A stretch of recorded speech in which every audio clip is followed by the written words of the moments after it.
Je m'appelle Géraldine Copin, je suis professeure en psychologie à Unidistance Suisse et je suis également membre associé au Centre interfacultaire en sciences affectives. Je fais de la recherche à l'intersection entre la psychologie et les sciences affectives et je m'intéresse en particulier à deux modalités sensorielles qui sont souvent négligées en psychologie, qui sont l'olfaction et la gustation. Et donc je m'intéresse au lien entre les processus psychologiques et la perception des odeurs et des saveurs. Ce qui me passionne le plus dans mon domaine de recherche, c'est vraiment de comprendre comment des informations sensorielles vont pouvoir influencer des processus psychologiques complexes et vice-versa, c'est-à-dire comment des processus psychologiques complexes vont aussi influencer la perception de nos sens. Le projet qui m'occupe le plus actuellement, c'est un projet qui a été financé par un fonds de projet du FNS, donc du Fonds national suisse, en collaboration avec la professeure Eva Poul de l'Université de Genève. C'est un projet qui vise à comprendre pourquoi on a des envies alimentaires qui peuvent être très portées sur les aliments riches en calories et ou des comportements sédentaires, et évidemment de mettre en place des interventions pour réduire ces envies. Alors pour arriver à notre objectif final, on va mettre en place des protocoles expérimentaux qui font appel à différentes méthodes. Donc on va mettre en place des tâches qu'on appelle comportementales, où on va mesurer le comportement des gens, mais on va aussi mettre en place des méthodes qui requièrent l'enregistrement de l'activité du cerveau, notamment de l'IRMF, qui consiste à mesurer l'activité du cerveau alors qu'il est en fonctionnement.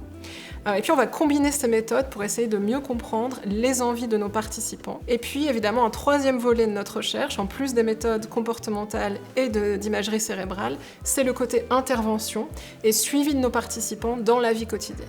Ce qu'on espère accomplir grâce à ce projet, c'est deux choses. La première, c'est évidemment de mieux comprendre les mécanismes de la récompense, à la fois pour l'alimentation et puis pour tout ce qui a trait à la sédentarité, qui est un petit peu moins bien connu. Et un deuxième objectif de notre projet de recherche, c'est évidemment le côté intervention, le côté appliqué, pour permettre de diminuer les envies pour ces aliments très hauts en calories et ou pour ces comportements sédentaires. Donc c'est à la fois un but théorique et puis un but plutôt appliqué. Alors, j'enseigne 4 modules dans le cadre de ma fonction d'enseignante à Unidistance. J'enseigne 2 modules au niveau du bachelor, les TP de méthode expérimentale, et un module plutôt en fin de bachelor qui s'appelle Sciences affectives et psychologie de la récompense. Donc on voit évidemment le lien avec ma recherche. Et j'enseigne également 2 modules au niveau du master, un qui s'intitule Émotion et cognition, et un qui s'intitule Éducation à la santé. Donc à nouveau, on voit le parallèle avec ma recherche, un qui est plutôt théorique et un qui est plutôt appliqué.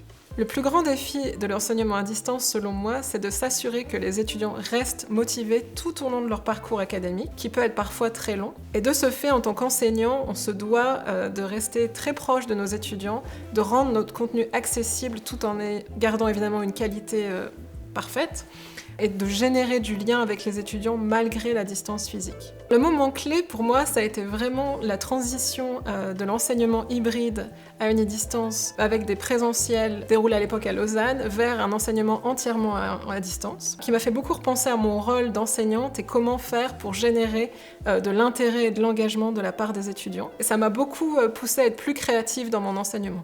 Ce qui me passionne le plus, c'est de générer de l'intérêt, de la curiosité, affûter l'esprit critique des étudiants, tout en rendant la psychologie accessible, pertinente et scientifique.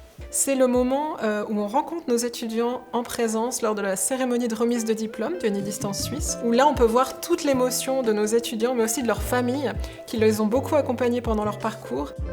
Parce que les étudiants viennent de milieux très différents, ont souvent une carrière professionnelle très intéressante et ça génère beaucoup de défis et d'intérêts chez moi.